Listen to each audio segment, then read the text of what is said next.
আমাদের সমাজে মানুষ মারা গেলে, চাই সে বাচ্চা হোক, বালেগ হোক এবং বৃদ্ধ হোক, মানুষ মনে করে যে তার জন্যে তার রুহে সওয়াব পৌঁছানোর জন্য কোরআন খতম করে তার কাছে সওয়াব পৌঁছে দিতে হবে, এবং তাই জন্য সে ভাড়াটা হুজুর ভাড়া করে, এবং এই ধর্ম ব্যবসায়ী হুজুরগুলো দুটো দুনিয়া উপার্জন করার জন্য সেখানে গিয়ে ঝাঁপিয়ে পড়ে এবং তার জন্য কোরআন খতমের ব্যবস্থা করে। অথচ বেশিরভাগ হুজুর, আকসার হুজুর, তারা কোরআন খতম করেই না, হয়তো কিছু সূরা পাঠ করে দেয়।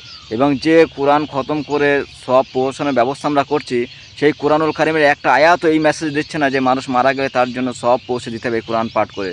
বরং সূরা ইয়াসিনের মধ্যে আল্লাহ তার বিপরীতটা জানাচ্ছেন যে লিউনজিরা মান কানা হাইয়া, যে এই কোরআন এই জন্য নাজিল করা হয়েছে যে জীবিত মানুষদেরকে সতর্ক করার জন্য, এবং আমরা সেই কিতাবকে গ্রহণ করেছি মৃত মানুষের জন্য।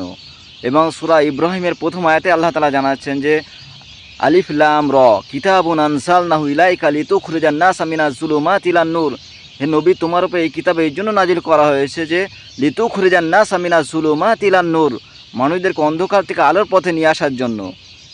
তো মানুষ অন্ধকারের মধ্যে যারা লিপ্ত রয়েছে তাদেরকে আলো দেখানোর জন্য, হেদায়েত দেখানোর জন্য, হেদায়েতের পথে নিয়ে আসার জন্য এই কিতাব নাজিল করা হয়েছে। কিন্তু আমরা এই কোরআনকে গ্রহণ করে নিয়েছি মৃত মানুষের জন্য,